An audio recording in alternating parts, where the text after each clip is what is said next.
Hey guys, welcome to Classic TV Facts and Trivia. Thank you for being here. Today's video is on Jay North of Dennis the Menace and what happened to the star, the child star. And his journey was a painful one. This kid went through hell. He was born Jay Waverly North on August the 3rd of 1951 in Hollywood, California, the only child of Jay and Dorothy North.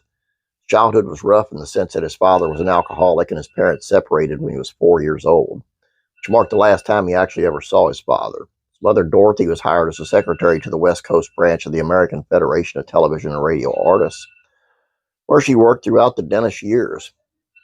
Through that job, she actually got the then 6-year-old Jay a guest spot on local LA children's show Cartoon Express. That appearance led him to be taken on by a talent agent and start of his acting career. Writing a piece for the press and Sun Bulletin of Birmingham, New York in '67, Jay remembered things a little differently. The acting started with television commercials when I was 6. My mother took me to the Queen for a Day series, and before I left, I landed a part of finger painting in a commercial. A commercial actually led to my 1958 guest appearances on the George Gobel Show, the Eddie Fisher Show, the Milton Berle Show, and Wanted Dead or Alive, as well as 1959-77 Sunset Strip, Rescue 8, Cheyenne Bronco, Colt 45, Sugarfoot, The Detectives, starring Robert Taylor and Tennessee Ernie Ford. There were about 500 boys at the tryouts for Dennis the Menace, Jay recalls, in '73. They all had dyed blonde hair, wearing denim overalls. We each had 3-minute screen tests, and I think I was excited and happy when I found out I won. I don't think I understood then that I would have to spend 8 hours every weekday in the studio with adults. They gave me 3 hours of school, 4 hours of work, and 1 hour for lunch. It was lonely. Apparently, there were other problems that were not being taken into consideration. Like with all child actors, it's hard work. It's not play. There's hardly a scene that he's not in. He was on the set all the time. He was unhappy on the set. He was unhappy at home, but he did enjoy the work because he has talent. You know, there are child actors who are hired because they're cute or they have the right look. Not every child actor is actually talented. Jay was, and it's the double-edged sword of having talent and wanting to use it. Having everyone around you using you for their personal goals. His on-set caretakers were his aunt and uncle, Marie and Hal Hopper, who are, according to Jay, cruel taskmasters. If I didn't live up to their unrealistic expectations, he said, she would hit me, physically abuse me. I remember I used to wake up every single morning thinking, my God, do I have to spend another day with this woman? Because I would go in and do a scene, I would come off the set and everybody said, hey, you did a great job.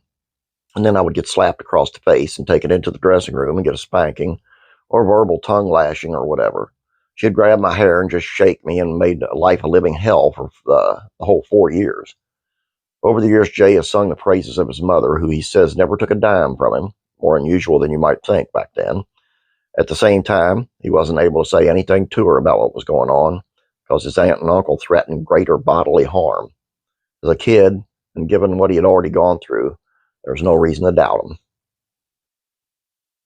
him. Jeannie Russell, who played Dennis's frenemy, Margaret Wade, told Torrance, California, as the Daily Breeze in '93, it was clear on the set that Jay was a hypersensitive kid and his aunt was uncommonly stern and businesslike, but I never personally saw her hit him. If Jay says she abused him in private, then I'm inclined to believe it.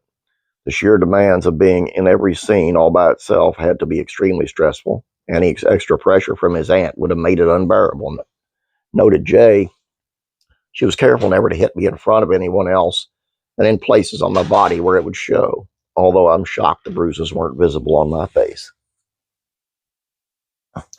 Sometimes you read stories about what happened to people back in the day. I mean, I'm sure it's still happening, but it's like this and Judy Garland and Shirley Temple and the way they all were treated and stuff. And it's just, you just want to go back in time and just beat the hell out of somebody, you know. It's just outrageous. It makes me crazy. Just a kid should never be hurt like that. No, never. Anyway, that's all I got for you guys. I hope you enjoyed this. Please don't forget to subscribe. Please don't forget to like this video. We'll be back tomorrow with another one. You guys have a great day. God bless, and I'm praying for you.